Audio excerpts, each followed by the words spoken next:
Well, now let's move on to our next session, the chess revolution, understanding the power of an ancient game in the digital age.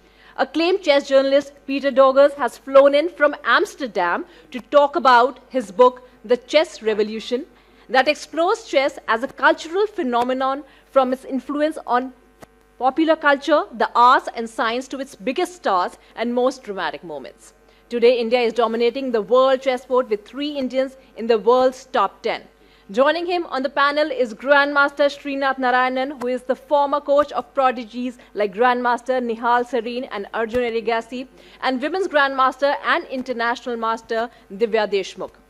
Moderating the session is Indian Express Assistant Editor, Sports, Amit Kamath. Amit has consistently delivered insightful and engaging coverage of the chess world, bringing the intricacies of the game to a wider audience. And gentlemen, I welcome you on stage. Good morning, everybody. Thank you so much for attending this session. We are really excited to have you join here for a conversation about chess. I know it's cricket season in India, but it's also chess season because, in 2 days from now, an 18-year-old boy is going to make a bid, a very audacious bid, I might add, to become the youngest ever world champion in chess. It's something that has not been done since, it's never been done. And we've had the world championship happening since 1886. So to talk about, chess and how it has evolved, we have Peter, who's, as mentioned, he's flown in all the way from the Netherlands. And we have Srinath, who's, I think, becoming an expert on AI and chess, because just yesterday he was in Bangalore talking about AI and chess as well. So thank you so much for doing this. Srinath, before I come to Peter, Srinath, just wanted to understand from your perspective. Indians have been doing well in chess for a while. I know the world over, everybody is fascinated with this idea of India as a sleeping giant. In football, we are sleeping giants. In athletics, I think I heard somebody ask if there are sleeping giants. Chess, I think we've woken up pretty early. Gukesh is, as Kasparov said, there's an Indian earthquake that is happening in chess. In a couple of days, we'll see the latest tremor of that earthquake when Gukesh plays in the World Chess Championship. I wanted to understand from you, what are the factors that went into making him that good, that early? I mean, a teenager doing something that Kasparov hasn't done, Carlsen hasn't done, Fischer hasn't done.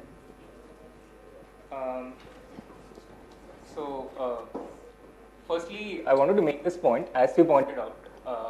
In India, we have the advantage of numbers. We have this advantage which no one else in the world has. And whilst in a sport like football or athletics, it's a lot more challenging to get that infrastructure on par, to build stadiums or to build track and field places. It's a lot more challenging, a lot more expensive. Whereas chess is a lot more accessible. All you need is a mobile phone these days and internet, which a lot of our population is catching up with. So it's a lot easier to access. The accessibility is, much more covered. And I think that is one thing which gives India an advantage over the rest of the world. We simply have better numbers and more people can easily take up to chess. Talking about Gukesh in particular, I think in the last 10-15 years, we have had a crop of incredibly talented young kids coming up from India. I think this has been over a period of, the result of a period of first being inspired by Vishy Anand. Vishy came into chess. In the 80s and 90s, he showed us that it's possible to be a world beater. Coming from Chennai, coming from India, it's possible for someone to be a world beater, and he was a pioneer. And it's really important to have this pioneer, to have this belief that you can do it. This, I think, came at a time when India as a country really needed that example to look up to. We had Sachin Tendulkar, we had Vishwanathan Anand, and a lot of us just came to understand what chess is by looking at Vishy playing Gary Kasparov on TV in the 90s. And then more people started taking up chess. More people became grandmasters. These grandmasters became, coaches, and it kept going from generation to generation. We had a very talented crop of generation. Gukesh was among them. He became, I think, a Grandmaster at the age of 11 or 12, which is incredible. When a lot of people even start taking up a sport or start. A lot of people don't even think about what careers they are going to be involved in. And Gukesh already became a Grandmaster, which a couple of generations ago was like a lifetime aim for a lot of people taking up chess. But for this generation, that was the starting point. And what makes him special? I think you have a lot of common characteristics. First, you need to win the genetic lottery. You need to have this incredible talent, aptitude, which itself is a filtering process, I think. And apart from all those generic things, at some level, a lot of super talents gather, and this is where they start competing. And one thing which I felt sets apart Gukesh is how quickly he learns and changes. In my experience, especially post 2019, post 2020, at that time we had maybe like a group of 10-20 super talents across the world. But the way Gukesh took off post pandemic was incredible. The way he was taking on new challenges and learning and adapting on the go. And in my own experience, when I captained him in the 2023 Asian Games and the 2024 Olympiad, how much he changed based on the inputs I gave him.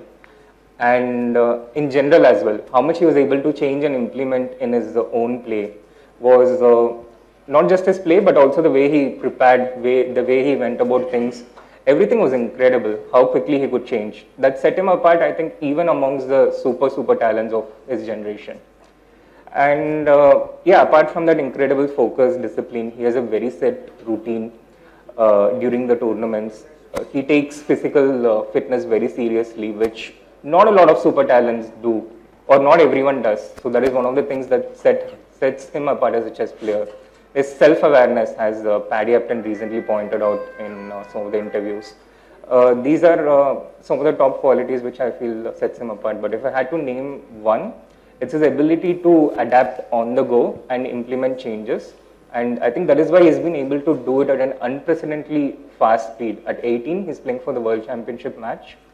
Younger than I think most of the other super talents in his generation, but still he has gone the farthest until now. Srinath, you spoke about, having to win the genetic lottery in a sense, but technology has also kind of played a role in all of these young kids getting tools that maybe 2 decades back they would not have had, or even more previously than that, right? Let's say a Gukesh and Arjun and all of these guys were born maybe 2 decades back. Would they have gotten to these milestones as fast as they did? Would they have, you had somebody like an Arjun getting to 2800 rating at the age of 21. You had Gukesh earning a title shot at the age of 18. Do you think that would have happened 2 decades back?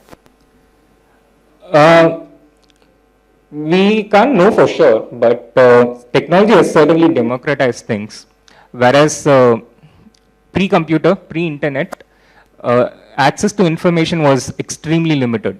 And what information someone from Russia can access, someone from India can access, someone from USA can access was very different. And this itself made a big difference in who could be what. But technology, internet has made sure that it's much more of a level playing field. People can have their phones, people have internet, their computers. They have the same programs, the best player in the world and someone who's starting to learn to play chess.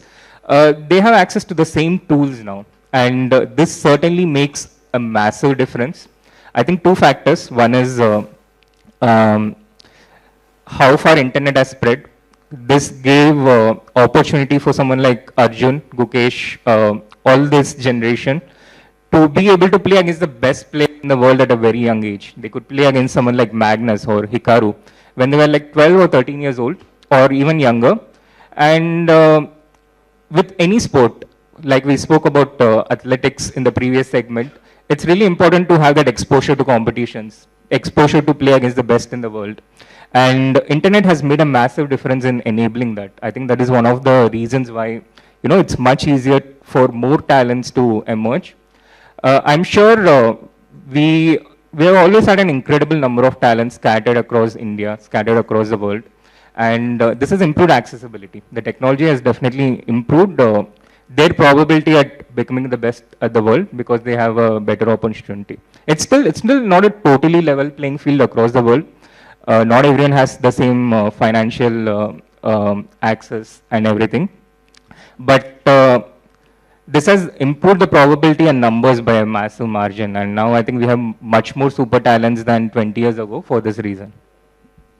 Peter, you know, in your book, The Chess Revolution, you try and bridge the gap between a sport that was invented here in India and is now like the technological advancements that have happened over the last few decades with neural networks coming in, AI, you know, changing the face of the sport as it is. Why did you decide to tackle 1,500 years history of chess in one book? You didn't think that it was too much of a wide landscape to tackle in a book? Well, to be honest, it wasn't my intention from the very start to cover the whole thing, and also, to be honest, the book does focus mostly on the technological part of the last few decades, because that's where it all started. This general idea of describing how incredibly chess has changed. Srinath already discussed a few of those points, but in the last few decades, yeah, there has been a lot of changes in the sport, in the game. I felt it deserved to be in a book, actually, and that's where I started from. So I started writing about the large influence of the computer, and going back to the mid 50s and 60s, because the early developments of AI, what everybody's talking about these days, actually had a joint start with looking at chess, to be honest.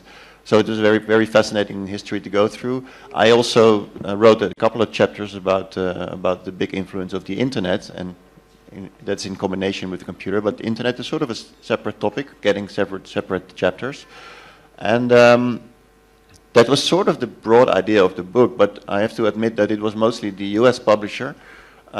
Because this is the World English edition, and separate rights were sold to America, and they have their own version.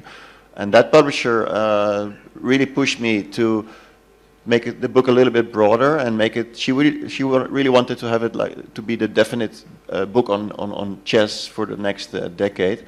And she said we need more of the cultural impact and its history. So the first 4 chapters are on that, and yeah. So in the end, I do start 1,500 years ago, where we had the origins from the game Chaturanga, obviously coming from India, how it spread via Persia to Europe in the Arabian period in Europe. And I also write a lot about the strong links that there are with literature, with art, with cinema, and a separate chapter on science, because science and chess also has a very strong bond. Yeah, and in the end, there's actually one sort of separate chapter where I talk about the biggest stars in the sport. So you actually mentioned them already: Bobby Fischer, Garry Kasparov, and Magnus Carlsen. Yeah. And talking the ever interesting debate on who was the greatest of all time, I talk about it as well. Who was the greatest of all time according to you? In my opinion, yeah, it's a difficult to be giving a personal opinion always for me, as sort of trying to be a neutral journalist here, right? I do think that Magnus is playing the best chess we've ever seen, but Kasparov has been at the top for longer. So Kasparov has shown a longer dominance among his peers than Magnus has. He just needs to go on for a few more years, and we do hope so. Although he has given up playing for the World Championship, he is still competing in a lot of other events, and he is still dominating, as we just saw yesterday in an event, and the week before in an event here in India, in Kolkata, he was also winning very big. So yeah, Magnus is still dominating, but he needs a few more years. And to be honest, I also give arguments for Fischer in the book, because Fischer did something that was probably more ahead of his time than the other two. He reached a higher difference of level compared to his peers, and he reached in 71 and 72, his performance rating was similar to 2800 ratings these days. Yeah. So in that sense, maybe all three of them did something special that earns them this GOAT title. You know, chess is a sport where technology has always been, I don't know, I wouldn't want to say meddling, but it has always influenced the way players think. At this point, how much of what chess players play is the man or the human, and how much of it is the machine, basically? I think that kind of depends on what type of event we're talking about, because in chess, well, there's sort of three major time controls. So just like you have the 100 meters and the 200 meters and the 400 meters, well, in athletics we have many more of them until the marathon maybe can be compared to the classical time control, which we will see in the coming 3 weeks in the World Championship. And they get usually about 2 hours for 40 moves. So the first 40 moves they need to finish in 2 hours. They check after 2 hours, did you make it? Yeah, they make it, then you continue the game. The next hour, another 20 moves, so there's a quicker check. Another half hour is added, but often there is also, at every move they make and they press the clock, they get an automatic 30 seconds per move also. There's different variants of that time control, but in the end, games can last between sort of, well, very quick draws can last like 1.5 or 2 hours.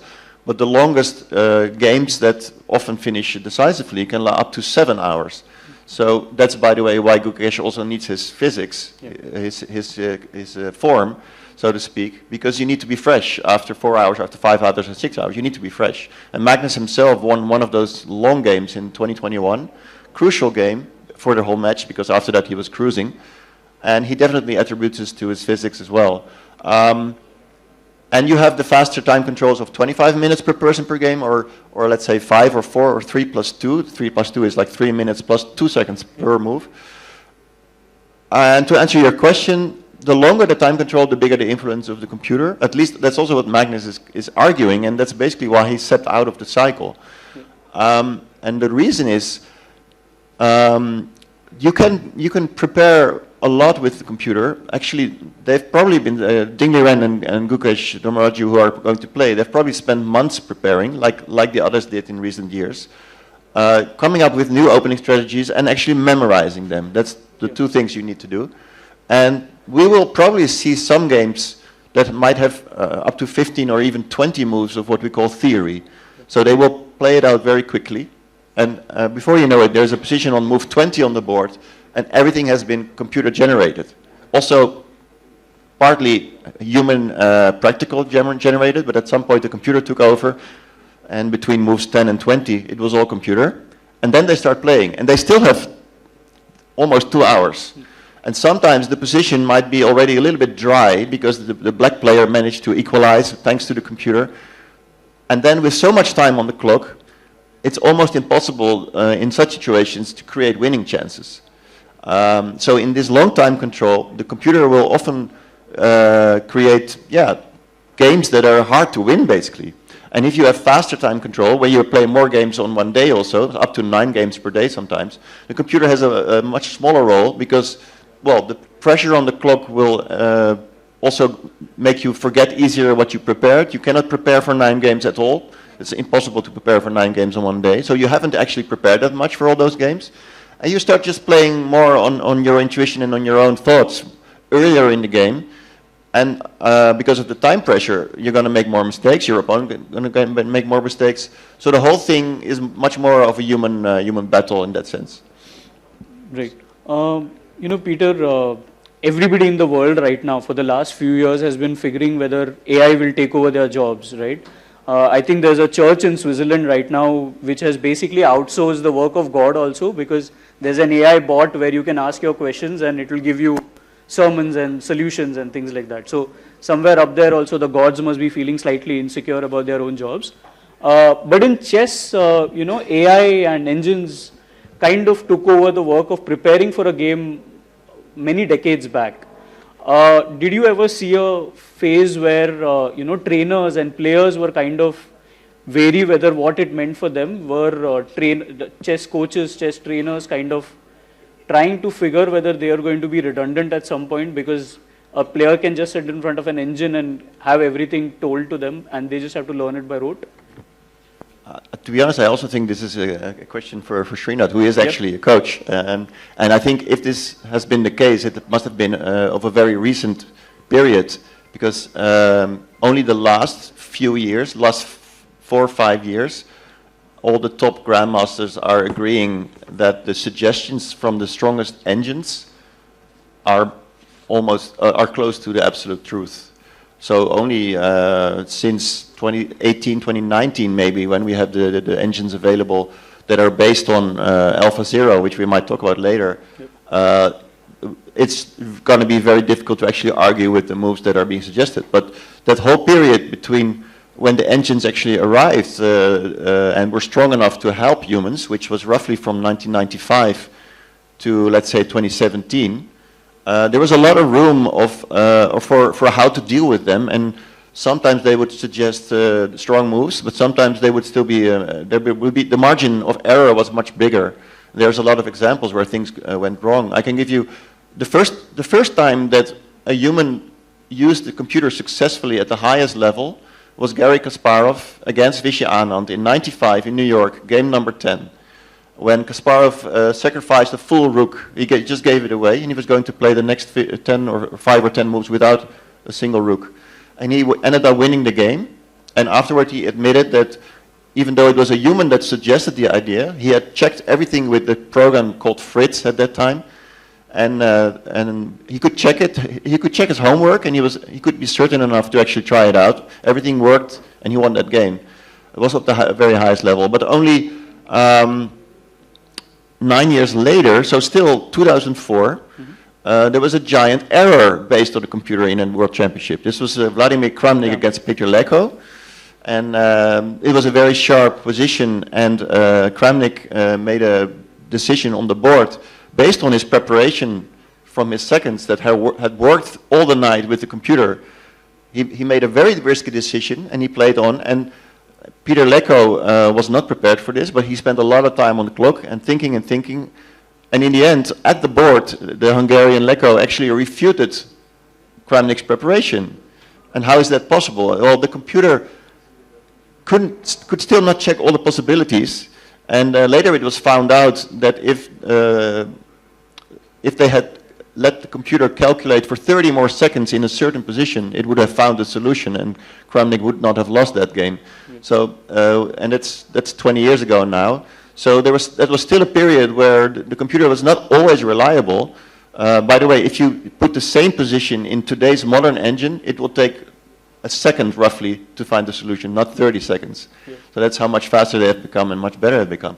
So now, so there's been this whole evolution of the computer came, was weak, got stronger. At some point it was a good helper, but not very trustworthy. And as the years went by, it became more trustworthy and stronger. And at the moment, as I said, almost all the moves it suggests in almost any position is very close to the truth, sort of the truth. Right. Srinath, as a trainer, how has your role kind of evolved with the advent of engines getting stronger, neural networks kind of taking over? Yeah, I think it's been a bit of an evolution of journey. I do remember, so in 2017 there was this program called Alpha Zero, which was which could learn to play chess by playing against itself, and in about 10 or 100 hours, it was stronger than any human ever who could play chess. I think it was 4 hours? Yeah, it eventually played against 4 hours. Yeah. And at that time, I do remember feeling almost worthless. I've done this all my life, and in 4 hours, this thing could do what I couldn't do in 100 years much better.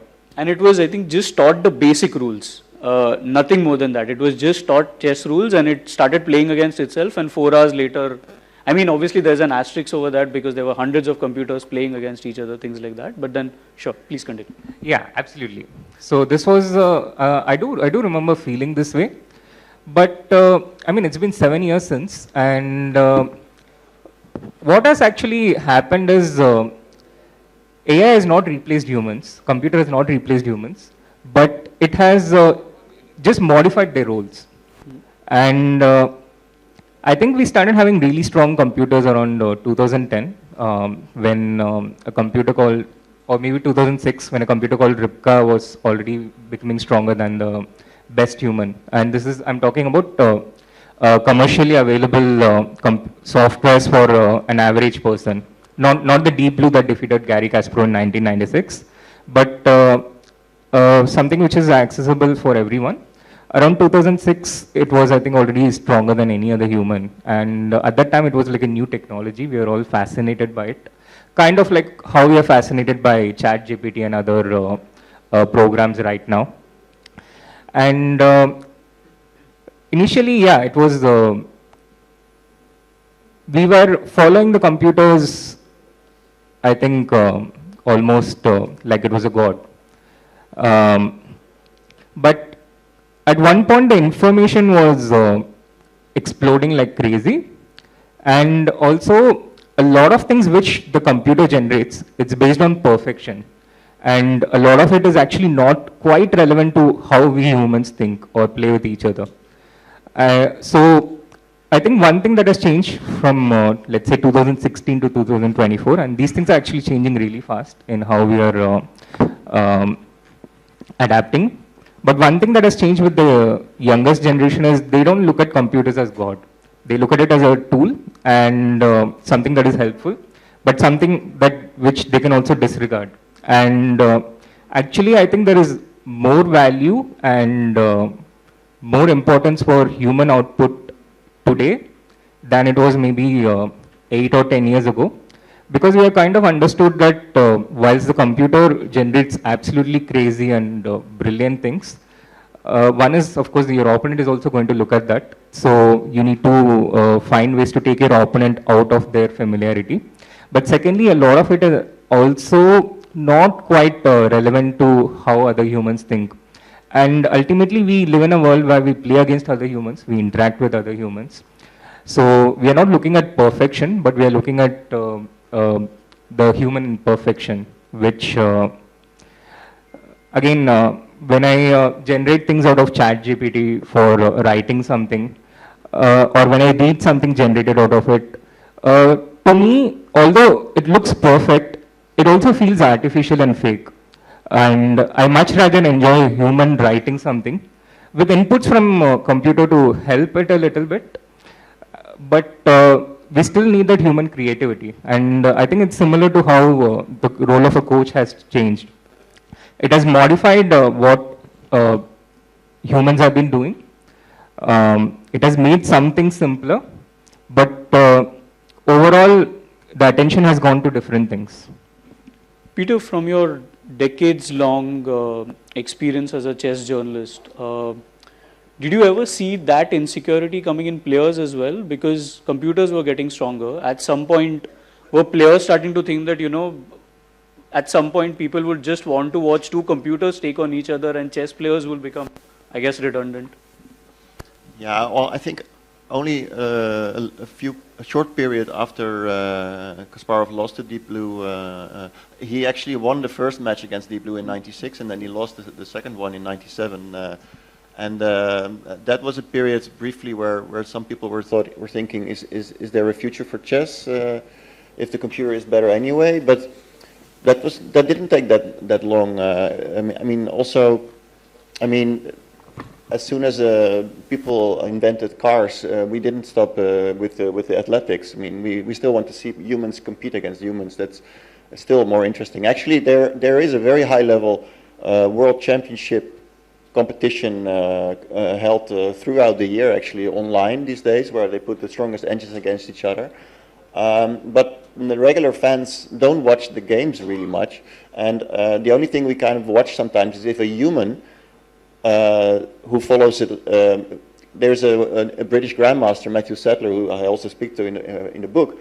He has a YouTube video channel, and he picks the cherries out of those games from those computers, but also always with a human eye, and he always finds remarkable things that the computers come up with, and that might be interesting to humans. But just a lot of those games being played between them are incomprehensible at first, and second, often quite boring also, because they have perfection. And as we tend to say, beauty lies in imperfection. So we prefer to watch human games. Yeah.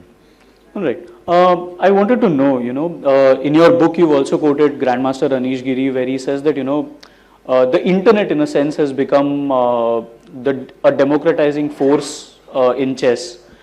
Somebody like Arjun, who came from Warangal, he could not have gotten access to, top level trainers, things like that at such an early age, like the rest of the world could have. But now because of internet it is possible, because of engines being accessible to everybody. Can you just talk about how that last mile has been kind of bridged because of internet and technology? Yeah, well, I can probably best explain it by comparing different periods before the internet and now, of course.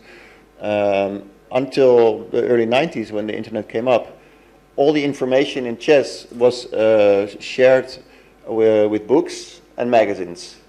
And there were actually certain types of books fully dedicated to grandmasters, basically, or strong players. They were very thick books. They were called encyclopedias, or actually those were annual volumes, but there were multiple volumes published per year that were called Chess Informant. Actually, they are still being published, but also in digital formats these days. And they look like phone books, basically. And they're full of chess games played by grandmasters in different tournaments. So if you were playing for a big tournament and you were a grandmaster in the 70s or 80s, your suitcase, you had, the contents was a fight between how many books you could bring in your suitcase and how many clothes you would bring. And the suitcase, sometimes there would be a second suitcase full of books, and very heavy, of course, because that was the only way that you could bring information about your opponents with you. And then the internet came, and I devote a segment about one person in particular from Britain whose name is Mark Crowder. He launched in 1994, he launched an internet magazine, which still runs, by the way. It's incredible after 30 years, where every single week he comes and collects all the games played all over the world and puts them in one single file, and people can just download it for free. And that really revolutionized the spreading of information. He's still doing it, and it's getting easier and easier for him, because nowadays almost everywhere in the world tournaments are being played on digital boards. Yeah. So the boards actually automatically record the games. They are automatically published on the internet, and so now it's easier to find. But still, he's the only one who actually brings all those tournaments together in a single file. And that development is combined with a development in the computer. Computers it's not only about engines, it's also about database. Since 1987, there is a software that creates a database of games. And the top players, they have databases of more than 10 million games, I believe. And there's no other way. I mean, you can now store it. Books like that are just a file of a very small file on your computer these days. So players can bring so much more information to tournaments with them. And on top of that, the internet has also led to more and more online tournaments. They actually play tournaments on platforms these days. The strongest players play for money also online, not just at the board. Those tournaments, as Anish was explaining also, lead to many more games. He's now playing like 700 games a year that end up in the database. Before, he only played 100 a year maybe. Since the pandemic, because now there's also, for example, every single week on Tuesday, there is a tournament on chess.com called Title Tuesday, where the strongest players, including Magnus and Hikaru, are playing every week, once or twice, because it's too tough. Sometimes in the middle of physical tournaments, they're also playing titles. Yeah, sometimes they play a normal game during the day in Europe, and then they go to their hotel room and they play another tournament online on their laptop. Exactly. So the spread of information and the increased flow of new information is just unbelievable, and that is a huge difference with earlier. Yeah. All right. Just one last question before I throw open the floor to the media, to the people here.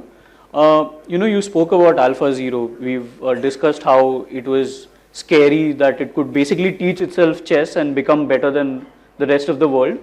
But, from thinking about how humans will start thinking more like machines, you mentioned in the book how AlphaZero was almost had intuition. It had a playing style like humans do. Yeah. It is very aggressive like Kasparov or Mikhail Tal. Can you just talk about that a little bit? Yeah. Just a little bit of background on AlphaZero. It has been developed by DeepMind, and DeepMind was purchased by Google in 2014. One of the co-founders of DeepMind, by the way, Demis Hassabis, won this year's Nobel Prize for Chemistry, because everything he's been doing, one of the most important research that he did was on protein folding, and that's why he got the co-winner of the Nobel Prize. But yeah, in many cases with AI and with all this technology, it starts with looking at how it works with chess, right? First, with the new technology, they want to look at chess, so first, they actually started with the game Go, the even more older and even more complicated board game Go. So there was AlphaGo, and AlphaGo learned Go by looking at a database of human Go games and the rules.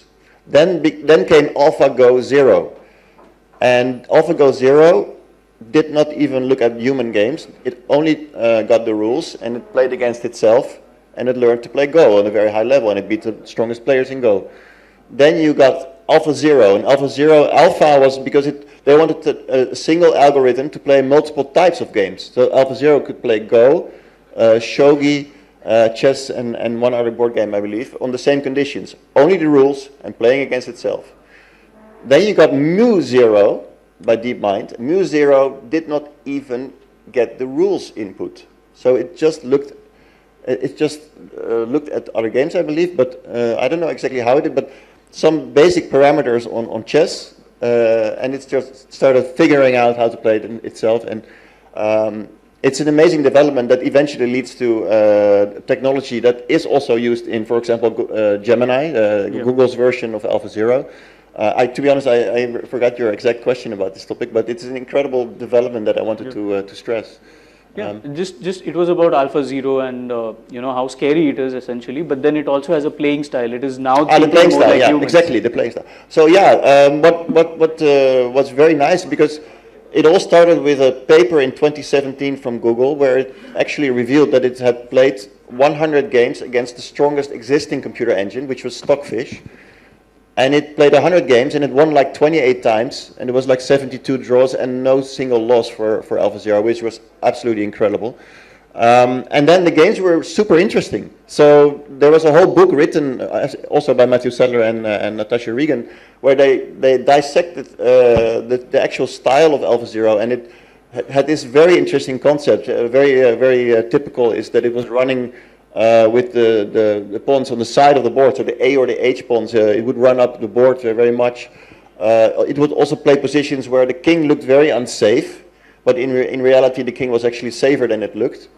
And in the very next year, in 2018, Magnus Carlsen himself started playing a bunch of games, trying out those ideas, and he was also successful with it.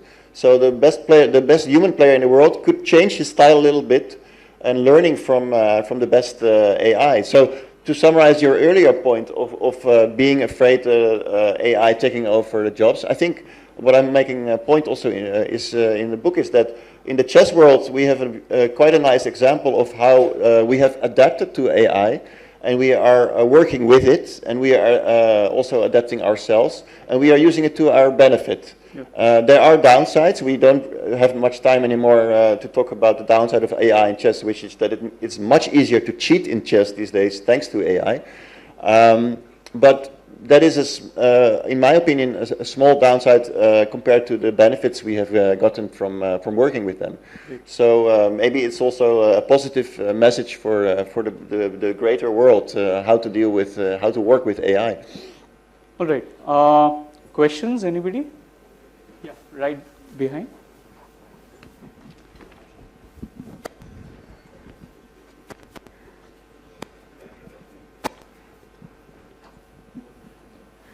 Good afternoon, everyone. My question is to the panel. How has online chess accessibility affected competition between players from resources-rich and resources-scarce countries? Yeah, incredibly, as Srinath explained, for up-and-coming Indian grandmasters, it has become the way to meet with top players. It really sped up since the pandemic, because in early 2020, when the whole world was shut down, that was the time where a lot of new top-level tournaments started to being organized on the internet for good prize money. Yeah, the best players, I mean, Praggnanandhaa got to play very early on and actually managed to beat Magnus Carlsen, I think twice even, do you remember? So he got in the news here in India for beating the world number one online. Other players started to join Arjun and Gukesh. So at the top level, for sure, but also at lower levels. I mean, the chess.com as a platform has now, I believe, more than 170 million members. There are millions and millions of games played every day. And you look at in big cities in Europe, in airplanes or in the metro, you would always see at least one person on his phone with a chess board playing a game. So yeah, it's the later part of the book. It's part of the chess revolution that playing online has really exploded. So basically. Hello, sir. Good afternoon. So my question is, what are your predictions for the World Championship between Gukesh and Dingleren? I give this also to Srinath, even though I'm sure he's going to root for one of the two. Yeah, no, Gukesh is among the experts. He's definitely the favorite, simply for the fact that he's shown better chess in the last 1.5 years than Dingleren has. And also Dingleren has now been quite open about the fact that he's not been in a good mental state, up to the point that he even mentioned the word depression, which is of course very sad, and we really hope that it's not going to be the case the next 3 weeks. So in my personal opinion, it really depends on how the first 2 or 3 games will be going, because it's going to be all about Dingleren building up new confidence. If he's going to play a good game, he's not going to lose early on and maybe even win an early game, then that could be a very big boost for him, and then we're going to see a very close match, I believe. If it's going to be going wrong early on, then yeah, it might actually be a wipeout. But what do you think? Yeah, completely agree with Peter. I think Gukesh is a very strong favorite, and right now he seems to be in better shape. But of course, in sport, just being stronger doesn't mean that it guarantees a win. And I think he still needs to do a number of things right, a number of things well, and it's the first time he's going to be at the stage at the World Championship match. So a strong favorite, but I think it will be game on. By the way, what was your biggest advice that you gave him? I didn't have to give him any advice, because I think I could see that he knows what he's doing. So I think in many cases, just not doing anything or not saying anything is the best thing to do. Yes, one last question here. Peter, I want your opinion. I just want your opinion. My friend Ranjit and I, we go back a long way, and so we were speaking about the Fischer versus Spassky match in 1972, the movie on Fischer. In your opinion, was Bobby Fischer the greatest of them all, with his genius, with being such a maverick, trying to do so many different things, disappearing from the face of this earth, and a quick rider? Did Kasparov later pay a price for being too political? The second one is a hard one, because, yeah, Kasparov was also during his chess career, he sometimes, well, he wasn't reacting too much yet on the world politics, but he was involved in chess politics, and not always in the best way. So Garry Kasparov, for example, was, of course, together with Nigel Short, he stepped out of the FIDE World Cycle in 1993, and he started his own organization, Professional Chess Association, and his match with Vishy Anand in 95 was also under the other umbrella. But he has admitted that he says he sees that as one of his biggest mistakes in his career, that he actually did that, because for many years we had a very difficult situation in the chess world with different types of world champions.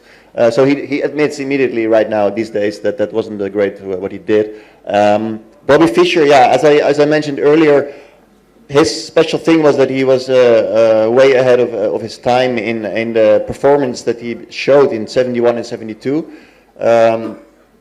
I think he went to like 20 games in a row that he won. I think he won the last 8 games in Palma de Mallorca 71, and then he won 6-0 against Bent Larsen and 6-0 against Mark Taimanov, which still nobody has ever done yet since then. It's absolutely incredible record. And you also have to add, what I'm also mentioning is he did it in an era without a computer. So it was in the area where it was difficult to get information, and he had to learn, teach himself Russian to be able to access Soviet chess magazines. He had to go to different libraries everywhere in the world to find all the books on his opponents. He brought the big famous red book with all the games of Boris Spassky with him to Reykjavik to study Spassky's games in his hotel room, which would be crazy to bring books to a world championship. Well, maybe they bring a few books, but I'm not sure they even bring a single book to Singapore actually, because they don't really need it. So Fischer, and apart from that, he also did not work too much with a team. He had some trainers, but very small. He did a lot by himself. I think both Ding and Gukesh have several, even though there's computers, there still are at least 3 or 4 human players who also help, either on site or via Zoom or Skype from home. Fischer was, in that sense, also fairly unique in doing a lot by himself. And we had like 5 or 6 Soviet world champions in a row between 1937 actually, because the last Western world champion before Fischer was my compatriot Max Euwe from 1935. So between 37 and 72, there were only Soviet world champions. And then suddenly there was this lone American warrior defeating everyone. So it's still one of the greatest stories in history of chess. I agree. Well, any more questions? Okay. Yes, please.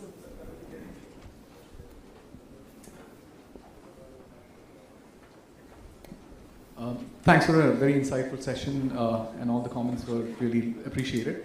I don't know if you've seen the Netflix documentaries on tennis with breakpoint and with sprinting called Sprint, and they've kind of popularized a lot of the non-mainstream sports with the generation today.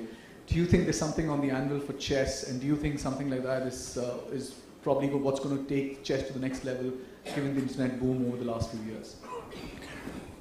Yeah, well, actually I can reveal that there will be something. I believe in April or May 2025, there will be a Netflix documentary on chess.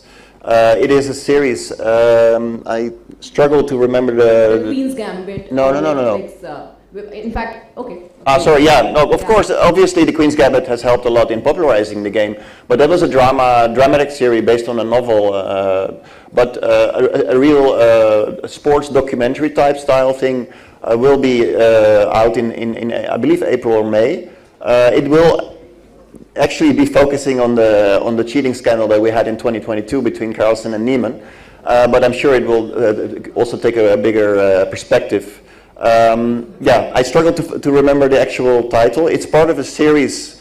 I remember it's called Untold, and every episode is about a different sport and a special story in that sport that, according to the producers, hasn't been told yet.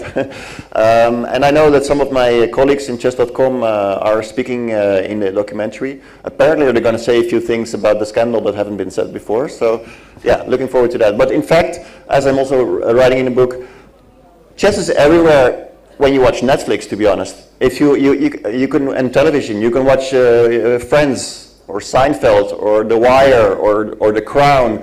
Every single big series on Netflix you watch will have chess at some point, so you don't need to wait for it. Yeah. Apart from the documentary mentioned, I know of a few other documentaries also coming up. One about the chess cheating scandal that Peter pointed out, but also others which chronicles the journey of the current generation of super talents that we have right now. Arjun, Gukesh, Proud, Nihal, and some of them. So I think we have quite a few different documentaries coming out on chess. In fact, I wanted to ask this question that the Netflix series, The Queen's Gambit, maybe 10 years back, did you think that this series like Queen's Gambit, which is one of the top most watched series on Netflix, it could captivate the wider mainstream audiences? The interest that it made, and it was actually one of the top most, till date, it is one of the top most series on Netflix. I think it would have been almost as successful 10 years ago, to be honest. If not, I mean, at that time, Netflix wasn't that big yet. Streaming in general wasn't that big yet. So it would have been on television probably. But the other main thing about it is that it was released 6 months into the pandemic. So if you look at the popularity of chess that got a real explosion in the last 4 years, the first big wave was March 2020, when the pandemic started globally. Chess was played much more, and many more people registered on chess.com. 6 months later, Queen's Gambit made an even bigger wave. To be honest, the biggest third wave was late 22, early 23, for a number of different reasons that it's too much to get into. But yeah, Queen's Gambit combined with the pandemic was a brilliant moment for our game, because it led to so many new people getting introduced and getting fascinated about it. Well, thank you so much, gentlemen, for conducting such a wonderful session. And we can see that India has truly cemented itself as the future of chess, and the future is certainly now. Thank you, gentlemen, so much. Please, if you could stand together for a photo op here.